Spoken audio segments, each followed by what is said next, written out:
ಎಲ್ರಿಗೂ ನಮಸ್ಕಾರ. ಜ್ಞಾನ, ಅರಿವು. ಜ್ಞಾನ ಅಂದರೆ ಇಂಗ್ಲೀಷ್ನಲ್ಲಿ ನಾಲೆಡ್ಜ್ ಅಂತ ಅರ್ಥೈಸ್ಕೊಳ್ತೀವಿ. ಸಾಮಾನ್ಯವಾಗಿ ಜ್ಞಾನ, ತಿಳುವಳಿಕೆ, ಅರಿವು ಈ ಎಲ್ಲ ಪದಗಳು ಒಂದೇ ಅರ್ಥದಲ್ಲಿ ಬಳಸೋದುಂಟು.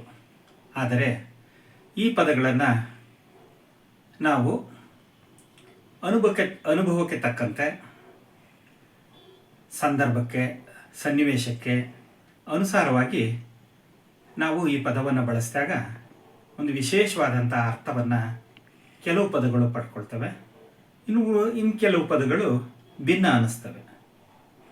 ಒಬ್ಬರಿಂದ ಕೇಳಿ, ನೋಡಿ, ಓದಿ, ಅನುಸರಿಸಿ, ಅನುಕರಿಸಿ ತಿಳಿದ ಜ್ಞಾನವು ಜ್ಞಾನ, ತಿಳುವಳಿಕೆ ಎಂಬ ಪದಗಳ ಅರ್ಥದಲ್ಲಿ ನಿಂತರೆ, ಅರಿವು ಅನ್ನೋದು ಸ್ವಲ್ಪ ಭಿನ್ನವಾಗಿ, ವಿಶೇಷವಾಗಿ ಅರ್ಥವನ್ನು ಪಡೀತದೆ.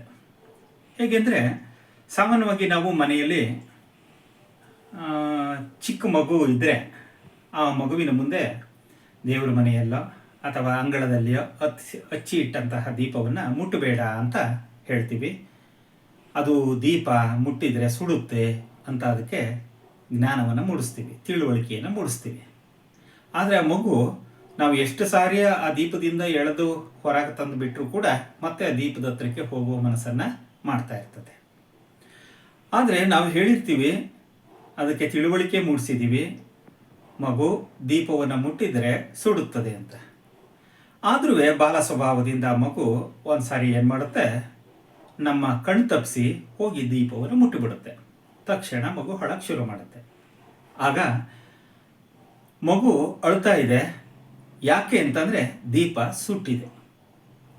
ಆ ಸುಡುವುದರ ಅನುಭವ, ಅದರ ಪರಿಣಾಮ ಮಗುವಿಗೆ ಆಗಿದೆ. ಇನ್ನು ಆ ಮಗುವಿಗೆ ನಾವು ಮನೆ ತುಂಬ ದೀಪ ಹಚ್ಚಿ ಇಟ್ಟು ದೀಪ ಮುಟ್ಟು ಅಂತ ಹೇಳಿದರೂ ಕೂಡ ದೀಪ ಮುಟ್ಟಕ್ಕೆ ಹೋಗೋದಿಲ್ಲ. ಯಾಕೆ ಅಂತಂದರೆ ಇಲ್ಲಿವರೆಗೆ ನಾವು ಹೇಳಿದಂತಹ ಮೌಖಿಕ ಶಬ್ದಗಳು ಬರೀ ಕೇವಲ ತಿಳುವಳಿಕೆಯಾಗಿ, ಜ್ಞಾನವಾಗಿ ಉಳಿದಿತ್ತು. ಆದರೆ ಈಗ ಆ ಮಗು ಆ ದೀಪವನ್ನು ಮುಟ್ಟಿದ ಮೇಲೆ ಆ ಮಗುವಿಗೆ ಸುಡುವ ಅನುಭವ ಆಗಿದೆ. ಸುಡುವುದರ ಆಳ, ಅಗಲ, ಪರಿಣಾಮ ಇವೆಲ್ಲವೂ ಮಗುವಿಗೆ ಅನುಭವಕ್ಕೆ ಬಂದಿದೆ. ಈ ಅನುಭವದ ಅರಿವನ್ನೇ, ಜ್ಞಾನವನ್ನೇ ಅರಿವು ಅಂತ ಹೇಳ್ತೀವಿ.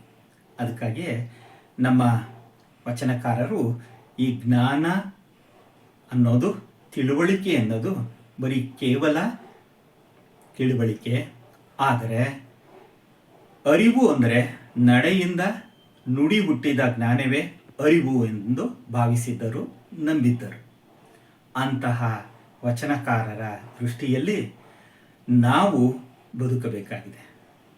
ಸರ್ವಜ್ಞ ಹೇಳಿದಂತೆ 12ನೇ ಶತಮಾನದ ಈ ವಚನಕಾರರು ಈ ಅರಿವಿನ ಶರಣರಾಗಿದ್ದು, ಅವರ ನಡೆ ನುಡಿಯಲ್ಲಿ ಇದು ಹಾಸುಹೊಕ್ಕಾಗಿತ್ತು.